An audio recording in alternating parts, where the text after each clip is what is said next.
ਹੁਣ ਸਕੂਲਾਂ ਦੇ ਵਿੱਚ ਜਾ ਕੇ ਬੱਚਿਆਂ ਨੇ ਸਿੱਖਿਆ ਕਿਹੜੀ ਗ੍ਰਹਿਣ ਕਰਨੀ ਹੈ, ਮਹੱਤਵਪੂਰਨ ਗੱਲ ਇਹ ਹੈ। ਸਾਨੂੰ ਇਹ ਲੱਗਦਾ ਹੈਗਾ ਕਿ ਸਾਡੇ ਗੁਰੂ ਸਾਹਿਬਾਨ ਦੇ ਨਾਂ ਦੇ ਉੱਪਰ ਸਕੂਲ ਦਾ ਨਾਮ ਰੱਖਿਆ ਹੋਇਆ ਔਰ ਸਾਡੇ ਬੱਚੇ ਉੱਥੇ ਜਾ ਕੇ ਵਧੀਆ ਸਿੱਖਿਆ ਹੀ ਗ੍ਰਹਿਣ ਕਰਨਗੇ। ਆ ਤੁਸੀਂ ਦੇਖੋ ਥੱਲੇ ਲਿਖਿਆ ਹੋਇਆ ਨਵੀਂ ਰਾਸ਼ਟਰੀ ਸਿੱਖਿਆ ਨੀਤੀ ਦੇ ਅਨੁਸਾਰ। ਇਹ ਜਿਹੜੀ ਕਿਤਾਬ ਹੈਗੀ ਆ ਇਹ ਨਵੀਂ ਰਾਸ਼ਟਰੀ ਸਿੱਖਿਆ ਨੀਤੀ ਦੇ ਅਨੁਸਾਰ ਹੈ। ਹੁਣ ਮੈਂ ਤੁਹਾਨੂੰ ਇੱਕ ਕਵਿਤਾ ਪੜ੍ਹ ਕੇ ਸੁਣਾਉਣੀ ਚਾਹੂੰਗਾ ਜਿਹੜੀ ਇਸ ਕਿਤਾਬ ਦੇ ਵਿੱਚ ਹੈ। ਮੈਂ ਇੱਕ ਵਾਰ ਤੁਹਾਨੂੰ ਵਿਖਾ ਦਿੰਦਾ। ਇਹ ਕਵਿਤਾ ਹੈਗੀ ਆ, ਇਹਦਾ ਸਿਰਲੇਖ ਹੈਗਾ ਕਵਿਤਾ ਦਾ ਧਰਮ ਦੀ ਮਾਂ। ਹੁਣ ਮੈਂ ਤੁਹਾਨੂੰ ਕਵਿਤਾ ਪੜ੍ਹ ਕੇ ਸੁਣਾ ਦਿੰਦਾ। ਹੁਣ ਮੈਂ ਬੇਨਤੀ ਇਹ ਕਰਨੀ ਚਾਹੂੰਗਾ, ਇੱਕ ਦੋ ਗੱਲਾਂ ਮੈਂ ਤੁਹਾਨੂੰ ਇਸ ਕਿਤਾਬ ਦੇ ਵਿੱਚੋਂ ਹੋਰ ਦੱਸਣੀਆਂ ਚਾਹੂੰਗਾ। ਇਸ ਕਿਤਾਬ ਦੇ ਵਿੱਚ ਦੋ ਚੀਜ਼ਾਂ ਹੋਰ।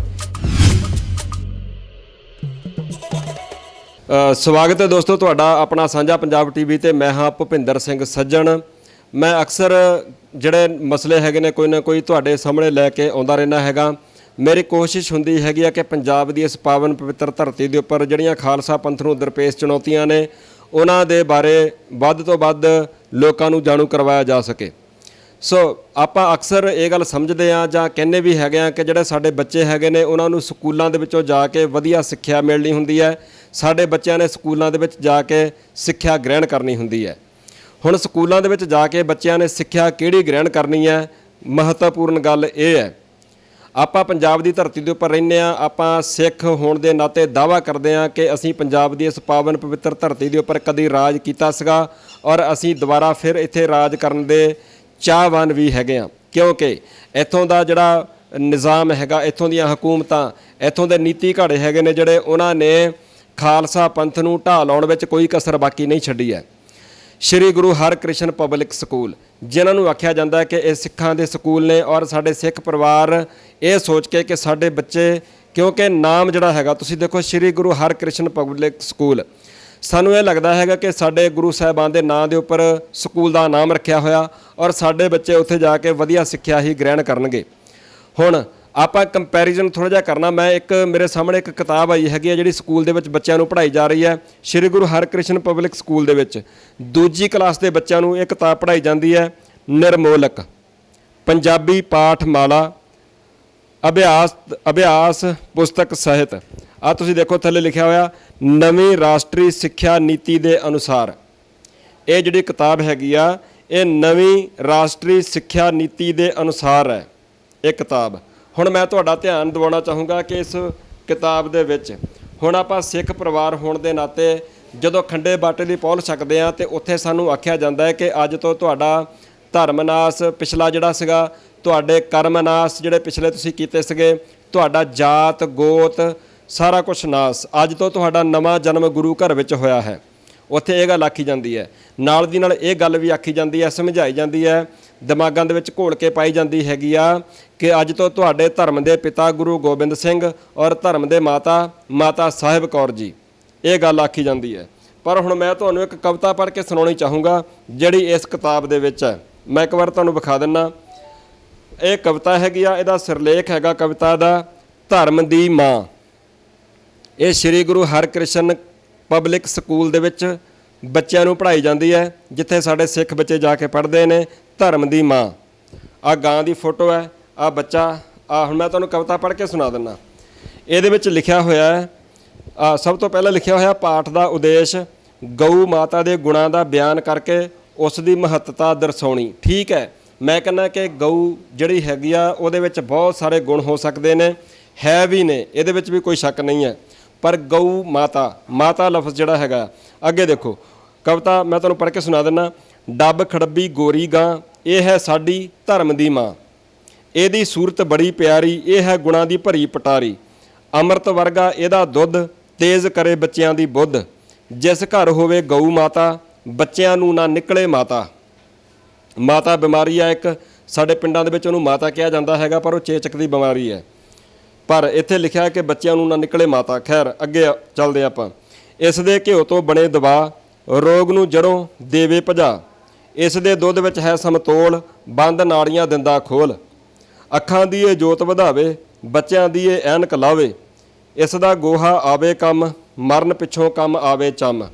ਇਸ ਦੇ ਵੱਛੇ ਪੱਠੇ ਖਾ ਕੇ, ਵੱਡੇ ਹੋ ਕੇ ਹਲ ਚਲਾ ਕੇ, ਖੇਤਾਂ ਵਿੱਚ ਨੇ ਫਸਲ ਉਗਾਉਂਦੇ, ਦਾਣਾ ਫੱਕਾ ਘਰ ਲੈ ਆਉਂਦੇ। ਬਲਦ ਇਸ ਦੇ ਉਪਕਾਰ ਨੇ ਕਰਦੇ, ਭੁੱਖੇ ਢਿੱਡਾਂ ਧਾਈ ਭਰਦੇ। ਖੇਤਾਂ ਵਿੱਚ ਜਦ ਉੱਗੇ ਕਪਾਹ, ਚਾਰੇ ਪਾਸੇ ਵਾਹ ਬਈ ਵਾਹ। ਕੱਪੜੇ ਸੰਗ ਸਿਰ ਕੱਜਣ ਲੋਕ, ਨੰਗੇ ਪਿੰਡੇ ਢੱਕਣ ਲੋਕ। ਗਊ ਮਾਤਾ ਦਾ ਹੈ ਪ੍ਰਤਾਪ, ਦੂਰ ਕਰੇ ਹਰ ਇੱਕ ਸੰਤਾਪ। ਇਹ ਕਵਿਤਾ ਪੂਰੀ ਹੈ, ਮੈਂ ਤੁਹਾਨੂੰ ਪੜ੍ਹ ਕੇ ਸੁਣਾਈ ਹੈ। ਧਰਮ ਦੀ ਮਾਂ ਇਸ ਕਵਿਤਾ ਦੇ ਮੁਤਾਬਕ ਗਾਂ ਹੈ। ਧਰਮ ਦੀ ਮਾਤਾ ਇਸ ਕਵਿਤਾ ਦੇ ਮੁਤਾਬਕ ਗਾਂ ਹੈ। ਔਰ ਇਹ ਕਿਤਾਬ ਸ਼੍ਰੀ ਗੁਰੂ ਹਰਕ੍ਰਿਸ਼ਨ ਪਬਲਿਕ ਸਕੂਲ ਦੇ ਵਿੱਚ ਬੱਚਿਆਂ ਨੂੰ ਪੜ੍ਹਾਈ ਜਾਂਦੀ ਹੈ। ਨਵੀਂ ਰਾਸ਼ਟਰੀ ਸਿੱਖਿਆ ਨੀਤੀ ਦੇ ਅਨੁਸਾਰ ਹੈ ਇਹ ਕਿਤਾਬ। ਹੁਣ ਅੱਗੇ ਚੱਲਦੇ ਹਾਂ। ਜਦੋਂ ਕਵਿਤਾ ਜਿੱਥੇ ਖਤਮ ਹੁੰਦੀ ਹੈ, ਮੈਂ ਤੁਹਾਨੂੰ ਲਾਗੇ ਕਰਕੇ ਵਿਖਾ ਦਿੰਦਾ, ਧਿਆਨ ਨਾਲ ਦੇਖਿਓ। ਯਾਦ ਰੱਖਣ ਯੋਗ ਗੱਲਾਂ, ਕੁਝ ਗੱਲਾਂ ਮੈਂ ਬੋਲ ਰਿਹਾ, ਮੈਂ ਆਪਣੇ ਦਰਸ਼ਕਾਂ ਕੋਲ ਆਸ ਕਰਦਾ ਕਿ ਕੁਝ ਗੱਲਾਂ ਤੁਸੀਂ ਕਮੈਂਟ ਕਰਕੇ ਦੱਸਿਓ ਕਿ ਤੁਹਾਨੂੰ ਕੀ ਲੱਗਦਾ ਹੈਗਾ ਕਿ ਇਹਦੇ ਪਿੱਛੇ ਕੀ ਇੱਕ ਲੱਗਦਾ ਨਹੀਂ ਹੈਗਾ ਵੀ ਕੋਈ ਗਹਿਰੀ ਸਾਜ਼ਿਸ਼ ਹੈ।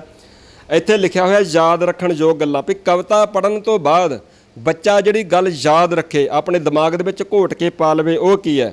ਉਹ ਹੈ ਗਾਂ ਨੂੰ ਗਊ ਮਾਤਾ ਦਾ ਦਰਜਾ ਦਿੱਤਾ ਜਾਂਦਾ ਹੈ। ਅਗਲੀ ਗੱਲ ਹੈਗੀ ਆ, ਗਾਂ ਬਹੁਤ ਹੀ ਲਾਭਕਾਰੀ ਪਾਲਤੂ ਪਸ਼ੂ ਹੈ। ਦੂਜੀ ਗੱਲ, ਮੈਂ ਕਹਿੰਦਾ ਠੀਕ ਹੈ, ਗਾਂ ਬਹੁਤ ਹੀ ਲਾਭਕਾਰੀ ਪਾਲਤੂ ਪਸ਼ੂ ਹੈ, ਇਹ ਗੱਲ ਤਾਂ ਵਾਜਬ ਹੈ, ਠੀਕ ਹੈ। ਪਰ ਪਹਿਲੀ ਗੱਲ ਜਿਹੜੀ ਹੈਗੀ ਆ, ਉਹ ਬੱਚਿਆਂ ਨੂੰ ਕਿਹਾ ਜਾਂਦਾ ਕਿ ਯਾਦ ਰੱਖਣ ਯੋਗ ਗੱਲਾਂ, ਵੀ ਗੱਲ ਘੋਟ ਕੇ ਆਪਣੇ ਦਿਮਾਗ ਦੇ ਵਿੱਚ ਯਾਦ ਰੱਖਿਓ, ਕਿਤੇ ਭੁੱਲ ਨਾ ਜਾਇਓ, ਵੀ ਗਾਂ ਨੂੰ ਗਊ ਮਾਤਾ ਦਾ ਦਰਜਾ ਦਿੱਤਾ ਜਾਂਦਾ ਹੈ। ਕੌਣ ਦਿੰਦਾ ਹੈਗਾ ਇਹ ਦਰਜਾ? ਔਰ ਧੱਕੇ ਦੇ ਨਾਲ ਜਿਹੜੇ ਉਹ ਸਕੂਲ ਨੇ ਜਿਨ੍ਹਾਂ ਨੂੰ ਸਿੱਖ ਸਕੂਲ ਆਖਿਆ ਜਾਂਦਾ ਹੈ, ਉਹਨਾਂ ਦੇ ਵਿੱਚ ਸਿੱਖ ਬੱਚਿਆਂ ਨੂੰ ਵੀ ਇਹ ਗੱਲ ਯਾਦ ਰੱਖਣ ਦੇ ਵਾਸਤੇ ਆਖੀ ਜਾਂਦੀ ਹੈ। ਇੱਕ ਇਸ ਕਵਿਤਾ ਦੇ ਵਿੱਚ ਹੋਰ ਗੱਲ ਜਿਹੜੀ ਹੈ ਉਹ ਵੀ ਮੈਂ ਤੁਹਾਨੂੰ ਵਿਖਾਉਣੀ ਚਾਹੂੰਗਾ। ਆਹ ਤੁਸੀਂ ਫੋਟੋ ਦੇਖ ਸਕਦੇ ਹੋ, ਇਹ ਫੋਟੋ ਹੈ। ਔਰ ਆ ਜਿਹੜਾ ਸਰਦਾਰ ਬੰਦਾ ਬਣਾਇਆ ਹੋਇਆ, ਸਿਰ ਦੇ ਉੱਪਰ ਕੇਸਰੀ ਪੱਗ ਬੰਨੀ ਹੋਈ ਹੈ, ਉਹ ਬੋਲਦਾ ਨੂੰ ਹੱਕ ਰਿਹਾ ਹੈਗਾ।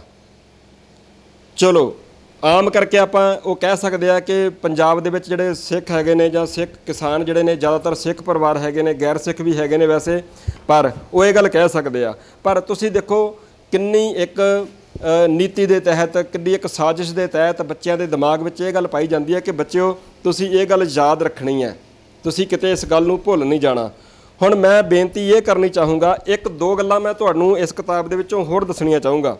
ਇਸ ਕਿਤਾਬ ਦੇ ਵਿੱਚ ਦੋ ਚੀਜ਼ਾਂ ਹੋਰ। ਇੱਕ ਦੂਜਾ ਹੈਗਾ ਜੀ, ਪਾਠ ਸੂਚੀ ਦੇ ਵਿੱਚ ਨਾਇਕ ਅਰਜੁਨ ਕੌਰਵ ਤੇ ਪਾਂਡਵ ਹੋਏ, ਤੁਸੀਂ ਸਾਰੇ ਜਾਣਦੇ ਹੋ। ਜਿਨ੍ਹਾਂ ਨੂੰ ਨਹੀਂ ਪਤਾ ਹੈਗਾ, ਕੌਰਵ ਤੇ ਪਾਂਡਵ ਮਹਾਭਾਰਤ ਜਿਨ੍ਹਾਂ ਨੇ ਵੇਖਿਆ ਹੋਊਗਾ, ਛੋਟੇ ਛੋਟੇ ਹੁੰਦੇ ਸੀਗੇ, ਮੈਂ ਤਾਂ ਵੇਖਿਆ ਜੀ। ਔਰ ਉਸ ਤੋਂ ਬਾਅਦ ਉਹਦੇ ਵਿੱਚ ਇੱਕ ਅਰਜੁਨ ਹੁੰਦਾ ਸੀਗਾ, ਅਰਜੁਨ, ਯੁਧਿਸ਼ਟਰ, ਅਰਜੁਨ, ਭੀਮ, ਇੱਦਾਂ ਸਾਰੇ ਭਰਾ ਹੁੰਦੇ ਸੀਗੇ। ਉਹਦੇ ਵਿੱਚ ਜਿਹੜਾ ਨਾਇਕ ਅਰਜੁਨ ਹੈਗਾ ਉਹਦੇ ਬਾਰੇ, ਔਰ ਇੱਕ ਹੈਗਾ ਰੱਬੀ ਅਵਤਾਰ ਧੰਨ ਗੁਰੂ ਨਾਨਕ ਦੇਵ ਮਹਾਰਾਜ ਜੀ ਦੇ ਬਾਰੇ ਇਹਦੇ ਵਿੱਚ ਇੱਕ ਲੇਖ ਹੈਗਾ ਆ। ਉਹਦੇ ਵਿੱਚ ਮੈਂ ਤੁਹਾਨੂੰ ਥੋੜ੍ਹਾ ਕੰਪੈਰੀਜ਼ਨ ਕਰਕੇ ਵਿਖਾਊਂਗਾ। ਨਾਇਕ ਅਰਜੁਨ ਹੈਗਾ 12 ਨੰਬਰ ਪੇਜ 'ਤੇ, ਅਤੇ ਰੱਬੀ ਅਵਤਾਰ ਹੈਗਾ 24 ਨੰਬਰ ਪੇਜ 'ਤੇ। ਪਹਿਲਾਂ ਆਪਾਂ 12 ਨੰਬਰ ਪੇਜ 'ਤੇ ਮੈਂ ਤੁਹਾਨੂੰ ਲੈ ਕੇ ਜਾਂਦਾ। ਆਹ ਹੈਗਾ ਨਾਇਕ ਅਰਜੁਨ। ਇਹਦੇ ਵਿੱਚ ਭਾਰਤੀ ਸੰਸਕ੍ਰਿਤੀ ਵਿੱਚ ਜਿਨ੍ਹਾਂ ਨਾਇਕਾਂ ਦਾ ਨਾਮ ਆਉਂਦਾ ਹੈ ਉਹ ਸਾਡੇ ਦੇਸ਼ ਦੇ ਬੱਚਿਆਂ ਲਈ ਪ੍ਰੇਰਨਾ ਸਰੋਤ ਹਨ। ਪਾਂਡਵ ਪੁੱਤਰ ਅਰਜੁਨ ਬਾਰੇ ਭਾਰਤ ਵਿੱਚ ਹਰ ਕੋਈ ਜਾਣਦਾ ਹੈ। ਮਨ ਨੂੰ ਇਕਾਗਰ ਕਰਕੇ ਜਿੱਤ ਦੀ ਪ੍ਰਾਪਤੀ ਕਿਸ ਤਰ੍ਹਾਂ ਹੁੰਦੀ ਹੈ, ਇਹ ਕੋਈ ਅਰਜੁਨ ਤੋਂ ਸਿੱਖੇ। ਸੋ ਇਹ ਇੱਕ ਸਿਰਲੇਖ ਹੈਗਾ ਵੀ ਕਿੱਦਾਂ ਅਰਜੁਨ ਜਿਹੜਾ ਹੈਗਾ ਆ ਉਹ ਆਪਣੀ ਬਹਾਦਰੀ ਦੇ ਨਾਲ ਆਪਣੇ ਮਨ ਨੂੰ ਆਪਣੇ ਇਕਾਗਰ ਕਰਕੇ, ਔਰ ਕਿਵੇਂ ਜਦੋਂ ਉਹ ਆਪਣੇ ਜ਼ੋਰ ਵਿਖਾਉਂਦਾ ਹੈਗਾ, ਜਿਹੜਾ ਪਾਣੀ ਦੇ ਵਿੱਚ ਵੇਖ ਕੇ ਤੇ ਮੱਛੀ ਦੀ ਅੱਖ ਦਾ ਨਿਸ਼ਾਨਾ ਲਾਉਂਦਾ ਹੈਗਾ। ਸੋ ਇਹਦੇ ਵਿੱਚ ਅਰਜੁਨ ਦੀ ਬਹਾਦਰੀ ਤੇ ਅਰਜੁਨ ਦੀ ਜਿਹੜੀ ਮਨ ਨੂੰ ਇਕਾਗਰ ਕਰਕੇ ਕੋਈ ਵੀ ਕੰਮ ਕਰਨ ਦੀ ਜਿਹੜੀ ਹੈਗੀ ਆ ਤਾਕਤ, ਉਹ ਵਿਖਾਈ ਗਈ ਹੈ। ਅਰਜੁਨ ਨੂੰ ਤਾਂ ਇਸ ਤਰੀਕੇ ਨਾਲ ਇਹਦੇ ਵਿੱਚ ਦਰਸਾਇਆ ਗਿਆ ਹੈਗਾ।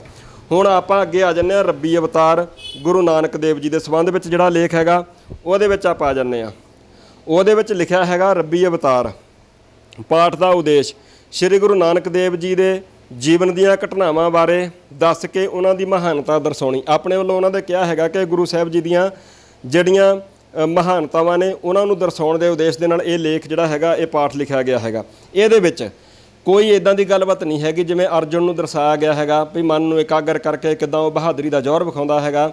ਇਹਦੇ ਵਿੱਚ ਇਦਾਂ ਦੀ ਗੱਲ ਦੱਸੀ ਗਈ ਆ ਵੀ ਗੁਰੂ ਨਾਨਕ ਪਾਤਸ਼ਾਹ ਜੀ ਮੱਝਾਂ ਚਰਾਉਂਦੇ ਸੀਗੇ ਔਰ ਜਦੋਂ ਮੱਝਾਂ ਚਰਾ ਰਹੇ ਸੀਗੇ ਤੇ ਉਹ ਵੇਖਿਆ ਜੀ ਭਈ ਮੱਝਾਂ ਖੇਤ ਜਿਹੜੇ ਹਰੇ ਸੀਗੇ ਉਹ ਖੇਤ ਖਾ ਗਈਆਂ, ਪੱਠੇ ਖਾ ਗਈਆਂ। ਫਿਰ ਉਹਨੇ ਜਾ ਕੇ ਗੁਰੂ ਸਾਹਿਬ ਜੀ ਦੇ ਪਿਤਾ ਜੀ ਨੂੰ ਸ਼ਿਕਾਇਤ ਕੀਤੀ। ਫਿਰ ਉਹ ਆ ਗਏ, ਆ ਕੇ ਜਦੋਂ ਦੇਖਿਆ ਵੀ ਕਹਿੰਦੇ ਨਾਨਕ ਨੇ ਮੱਝਾਂ ਦੇ ਨਾਲ ਮੱਝਾਂ ਚਰਾਤੀਆਂ ਤੇ ਖੇਤ ਉਜਾੜ ਦਿੱਤੇ ਨੇ। ਪਰ ਜਦੋਂ ਦੇਖਿਆ ਆ ਕੇ ਕਰਾਮਾਤ ਵਾਪਰ ਗਈ ਵੀ ਸੱਪ ਨੇ ਛਾਂ ਕੀਤੀ ਹੋਈ ਸੀਗੀ, ਗੁਰੂ ਸਾਹਿਬ ਜੀ ਉੱਥੇ ਲੇਟੇ ਹੋਏ ਸੀਗੇ ਤੇ ਮਤਲਬ ਲੋਕ ਜਿਹੜੇ ਸੀਗੇ ਹੈਰਾਨ ਹੋ ਗਏ ਵੀ ਹੈ ਅੱਛਾ ਮਤਲਬ ਗੁਰੂ ਨਾਨਕ ਪਾਤਸ਼ਾਹ ਜੀ ਦੇ ਸੰਬੰਧ ਵਿੱਚ ਜਿਹੜਾ ਲੇਖ ਹੈਗਾ, ਪਾਠ ਜਿਹੜਾ ਲਿਖਿਆ ਹੈਗਾ ਉਹਦੇ ਵਿੱਚ ਤਾਂ ਦੱਸਿਆ ਹੈਗਾ ਵੀ ਕਰਾਮਾਤ ਵਾਪਰਨੀ। ਗੁਰੂ ਨਾਨਕ ਪਾਤਸ਼ਾਹ ਜੀ ਦੀਆਂ ਜਿਹੜੀਆਂ ਸਿੱਖਿਆਵਾਂ ਧੰਨ ਸ਼੍ਰੀ ਗੁਰੂ ਗ੍ਰੰਥ ਸਾਹਿਬ ਜੀ ਦੇ ਵਿੱਚ ਦਰਜ ਨੇ, ਉਹਨਾਂ ਵਿੱਚੋਂ ਕਿਸੇ ਵੀ ਇੱਕ ਸਿੱਖਿਆ ਨੂੰ ਦਰਸਾਉਣ ਵਾਲੀ ਗੱਲ ਇੱਥੇ ਲਿਖੀ ਜਾ ਸਕਦੀ ਸੀਗੀ, ਪਰ ਉਹ ਇੱਥੇ ਨਹੀਂ ਲਿਖੀ ਹੈਗੀ। ਜਿਹੜਾ ਅਰਜੁਨ ਹੈਗਾ ਨਾਇਕ, ਉਹਨੂੰ ਇੱਕ ਨਾਇਕ ਦੇ ਰੂਪ ਦੇ ਵਿੱਚ ਬੜੇ ਵਧੀਆ ਤਰੀਕੇ ਦੇ ਨਾਲ ਉਭਾਰਿਆ ਗਿਆ ਹੈਗਾ। ਸੋ ਇਸ ਤੋਂ ਇਲਾਵਾ ਜਿਹੜੀਆਂ ਇਹ ਕਿਤਾਬਾਂ ਸਾਡੇ ਬੱਚੇ ਸਕੂਲਾਂ ਵਿੱਚ ਪੜ੍ਹਦੇ ਨੇ, ਮੈਂ ਬੇਨਤੀ ਕਰਨੀ ਚਾਹੂੰਗਾ ਕਿ ਆਪਣੇ ਬੱਚਿਆਂ ਦੀਆਂ ਕਿਤਾਬਾਂ ਨੂੰ ਜ਼ਰੂਰ ਆਪਾਂ ਚੈੱਕ ਕਰਿਆ ਕਰੀਏ। ਔਰ ਫਿਰ ਮੈਂ ਇਹ ਨਹੀਂ ਕਹਿਣਾ ਹੈਗਾ ਕਿ ਜਾ ਕੇ ਉਹਨਾਂ ਨਾਲ ਲੜ ਪਾਓ, ਕਿਉਂਕਿ ਇੱਥੇ ਲਿਖਿਆ ਹੋਇਆ ਨਵੀਂ ਰਾਸ਼ਟਰੀ ਸਿੱਖਿਆ ਨੀਤੀ ਦੇ ਅਨੁਸਾਰ ਇਹ ਬੱਚਿਆਂ ਨੂੰ ਕਿਤਾਬਾਂ ਪੜ੍ਹਾਈਆਂ ਜਾ ਰਹੀਆਂ ਨੇ। ਥੋੜ੍ਹਾ ਜਿਹਾ ਆਪਾਂ ਧਿਆਨ ਕਰੀਏ ਕਿ ਸਾਡੇ ਬੱਚਿਆਂ ਦਾ ਭਵਿੱਖ ਕੀ ਹੋਏਗਾ ਜਦੋਂ ਸਾਡੇ ਬੱਚੇ ਇਹ ਪੜ੍ਹਨਗੇ ਜਾਂ ਇਹ ਸਮਝਣਗੇ ਕਿ ਧਰਮ ਦੀ ਮਾਤਾ ਉਹ ਗਾਂ ਹੈ, ਤਾਂ ਬੱਚਿਆਂ ਦੇ ਦਿਮਾਗਾਂ ਦੇ ਉੱਪਰ ਅਸਰ ਕਿੱਦਾਂ ਦਾ ਪਊਗਾ। ਇਹ ਸਾਰੀਆਂ ਗੱਲਾਂ ਵਿਚਾਰਨਯੋਗ ਨੇ। ਹੁਣ ਮੈਂ ਜਿੱਥੋਂ ਗੱਲ ਸ਼ੁਰੂ ਕੀਤੀ ਸੀ ਉੱਥੇ ਹੀ ਲਿਆ ਕੇ ਸਮਾਪਤ ਕਰ ਦਿੰਦਾ ਕਿ ਇਸ ਤੋਂ ਹੁਣ ਇਹ ਅੰਦਾਜ਼ਾ ਲਾਇਆ ਜਾਵੇ ਜਾਂ ਖਾਲਸਾ ਪੰਥ ਜਾਂ ਸਿੱਖ ਕੀ ਇਹ ਗੱਲ ਪੱਕੇ ਤੌਰ ਤੇ ਮੰਨ ਲੈਣ ਹੁਣ ਕਿ ਰਾਜ ਦੇ ਕ੍ਰਿਸ਼ਮੇ ਹੁੰਦੇ ਨੇ। ਮੈਂ ਜਿੱਥੋਂ ਗੱਲ ਸ਼ੁਰੂ ਕੀਤੀ ਸੀਗੀ ਕਿ ਜਿਸ ਧਰਤੀ ਦੇ ਉੱਪਰ ਖਾਲਸੇ ਦਾ ਕਦੀ ਆਪਣਾ ਰਾਜ ਭਾਗ ਹੁੰਦਾ ਸੀ, ਉਸੇ ਹੀ ਧਰਤੀ ਦੇ ਉੱਪਰ ਖਾਲਸਾ ਪੰਥ ਨੂੰ ਢਾਹ ਲਾਉਣ ਦੇ ਵਾਸਤੇ ਇਹ ਸਾਰਾ ਕੁਝ ਬੱਚਿਆਂ ਦੇ ਦਿਮਾਗਾਂ ਦੇ ਵਿੱਚ ਬ੍ਰਾਹਮਣਵਾਦ ਭਰਨ ਦੀ ਜਿਹੜੀ ਇੱਕ ਯੋਜਨਾਬੱਧ ਤਰੀਕੇ ਨਾਲ ਸਾਜ਼ਿਸ਼ ਘੜੀ ਜਾ ਰਹੀ ਹੈਗੀ ਆ। ਔਰ ਸਿੱਖ ਬੱਚੇ ਜਾਂ ਸਿੱਖ ਪਰਿਵਾਰ ਉਹਦਾ ਸ਼ਿਕਾਰ ਹੁੰਦੇ ਜਾ ਰਹੇ ਨੇ। ਬਹੁਤ ਸਾਰੇ ਸਕੂਲ ਇੱਦਾਂ ਦੇ ਹੈਗੇ ਨੇ ਜਿੱਥੇ ਜੇ ਬੱਚੇ ਪੰਜਾਬੀ ਬੋਲਦੇ ਨੇ ਤਾਂ ਉਹਨਾਂ ਨੂੰ ਜੁਰਮਾਨਾ ਕੀਤਾ ਜਾਂਦਾ, ਬੱਚਿਆਂ ਨੂੰ ਆਖਿਆ ਜਾਂਦਾ ਕਿ ਤੁਸੀਂ ਹਿੰਦੀ ਦੇ ਵਿੱਚ ਗੱਲ ਕਰਨੀ ਹੈ ਜਾਂ ਅੰਗਰੇਜ਼ੀ ਦੇ ਵਿੱਚ ਗੱਲ ਕਰਨੀ ਹੈ। ਬੱਚੇ ਪੰਜਾਬੀ ਨਹੀਂ ਬੋਲ ਸਕਦੇ, ਜੇ ਬੋਲਦੇ ਨੇ ਤਾਂ ਜੁਰਮਾਨਾ ਕੀਤਾ ਜਾਂਦਾ ਹੈਗਾ। ਹਾਲਾਂਕਿ ਕਾਨੂੰਨ ਇੱਦਾਂ ਦੀ ਆਗਿਆ ਨਹੀਂ ਕਹਿੰਦਾ। ਔਰ ਜਦੋਂ ਮਾਂ-ਬਾਪ ਕਿਤੇ ਟਾਵੇਂ ਵਿਰਲੇ ਜਿਹੜੇ ਹੈਗੇ ਆ ਜਾ ਕੇ ਉੱਥੇ ਅਧਿਆਪਕਾਂ ਨਾਲ ਗੱਲ ਕਰਦੇ ਆ, ਉਹ ਕਹਿੰਦੇ ਸਾਨੂੰ ਉੱਪਰੋਂ ਆਰਡਰ ਨੇ। ਹੁਣ ਜਿਹੜਾ ਉਹ ਉੱਪਰੋਂ ਹੈਗਾ ਆ ਉਹ ਕੌਣ ਹੈ? ਉਸ ਉੱਪਰ ਵਾਲੇ ਨੂੰ ਪਛਾਣਨ ਦੀ ਲੋੜ ਹੈਗੀ ਆ ਕਿ ਉਹ ਉੱਪਰ ਵਾਲਾ ਕੌਣ ਹੈ ਜਿਹੜਾ ਇੱਦਾਂ ਦੇ ਆਰਡਰ ਜਾਰੀ ਕਰਦਾ। ਔਰ ਉਹ ਜਿਹੜੇ ਉੱਪਰ ਵਾਲੇ ਹੈਗੇ ਨੇ ਕੀ ਉਹ ਖਾਲਸਾ ਪੰਥ ਨੂੰ ਦੱਸਣਗੇ ਕਿ ਖਾਲਸਾ ਪੰਥ ਕਿਉਂ ਨਾ ਫਿਰ ਉਸ ਰਾਹੇ ਪਵੇ ਜਿਸ ਰਾਹੇ ਪਿਆ ਨੂੰ ਤੁਸੀਂ ਕਹਿੰਦੇ ਹੋ ਕਿ ਇਹ ਦੇਸ਼ ਨੂੰ ਤੋੜਨ ਦੀਆਂ ਗੱਲਾਂ ਕਰਦੇ ਨੇ, ਭਾਵ ਕਿ ਮੁੜ ਉਹੀ ਰਾਜ ਜਿਹੜਾ ਪੰਜਾਬ ਦੀ ਧਰਤੀ ਦੇ ਉੱਪਰ ਕਦੀ ਸ਼ੇਰੇ ਪੰਜਾਬ ਮਹਾਰਾਜਾ ਰਣਜੀਤ ਸਿੰਘ ਜੀ ਨੇ ਸਿਰਜਿਆ ਸੀਗਾ, ਕਿਉਂ ਨਾ ਖਾਲਸਾ ਪੰਥ ਮੁੜ ਉਹੀ ਰਾਜ ਇੱਥੇ ਸਥਾਪਿਤ ਕਰਨ ਦੇ ਯਤਨ ਕਰੇ। ਕਿਉਂਕਿ ਜਦੋਂ ਕੋਈ ਕਿਸੇ ਦੇ ਕੋਲੋਂ ਉਹਦਾ ਧਰਮ ਖੋਂਦਾ ਹੈਗਾ, ਉਹਦਾ ਸੱਭਿਆਚਾਰ ਖੋਂਦਾ ਹੈਗਾ, ਤਾਂ ਭਾਰਤ ਦਾ ਵੀ ਜਿਹੜਾ ਸੰਵਿਧਾਨ ਹੈਗਾ ਉਹ ਵੀ ਇਸ ਗੱਲ ਦੀ ਆਗਿਆ ਨਹੀਂ ਦਿੰਦਾ ਹੈਗਾ। ਪਰ ਇੱਥੋਂ ਦੇ ਹੁਕਮਰਾਨ, ਇੱਥੋਂ ਦੇ ਨੀਤੀ ਘਾੜੇ ਜਿਹੜੇ ਹੈਗੇ ਨੇ ਉਹ ਸਾਰਾ ਕੁਝ ਇੱਦਾਂ ਦਾ ਕਰਦੇ ਜਾ ਰਹੇ ਨੇ। ਸੋ ਮੇਰੀ ਇਹ ਗੱਲ ਕਰਨ ਦਾ ਮੰਤਵ ਸਿਰਫ ਤੇ ਸਿਰਫ ਇਹ ਸੀਗਾ ਕਿ ਸਿੱਖ ਪਰਿਵਾਰ ਜ਼ਰੂਰ ਸੁਚੇਤ ਰਹਿਣ, ਉਹਨਾਂ ਨੂੰ ਪਤਾ ਹੋਵੇ ਕਿ ਸਾਡੇ ਬੱਚੇ ਸਕੂਲਾਂ ਵਿੱਚ ਕੀ ਪੜ੍ਹਨ ਜਾਂਦੇ ਨੇ, ਅਸੀਂ ਕੀ ਪੜ੍ਹਾਉਣਾ ਚਾਹੁੰਦੇ ਹਾਂ ਔਰ ਬੱਚਿਆਂ ਨੂੰ ਉੱਥੇ ਪੜ੍ਹਾਇਆ ਕੀ ਜਾ ਰਿਹਾ ਹੈਗਾ। ਆਸ ਕਰਦਾ ਕਿ ਤੁਸੀਂ ਇਸ ਵੀਡੀਓ ਨੂੰ ਵੱਧ ਤੋਂ ਵੱਧ ਜ਼ਰੂਰ ਸ਼ੇਅਰ ਕਰੋਗੇ ਔਰ ਨਾਲ ਦੀ ਨਾਲ ਇਹ ਵੀ ਆਸ ਕਰਦਾ ਕਿ ਤੁਸੀਂ ਜ਼ਰੂਰ ਇੱਦਾਂ ਦੀ ਚਾਰਾਜੋਈ ਕਰੋਗੇ ਜਿਹਦੇ ਨਾਲ ਇਹ ਜਿਹੜੀਆਂ ਗਿਰਾਵਟਾਂ ਆ ਰਹੀਆਂ ਨੇ ਇਹਨਾਂ ਨੂੰ ਕੋਈ ਨਾ ਕੋਈ ਕਿਸੇ ਨਾ ਕਿਸੇ ਤਰੀਕੇ ਦੇ ਨਾਲ ਨੱਥ ਪਾਈ ਜਾ ਸਕੇ। ਬਹੁਤ ਬਹੁਤ ਧੰਨਵਾਦ। ਵਾਹਿਗੁਰੂ ਜੀ ਕਾ ਖਾਲਸਾ, ਵਾਹਿਗੁਰੂ ਜੀ ਕੀ ਫਤਿਹ।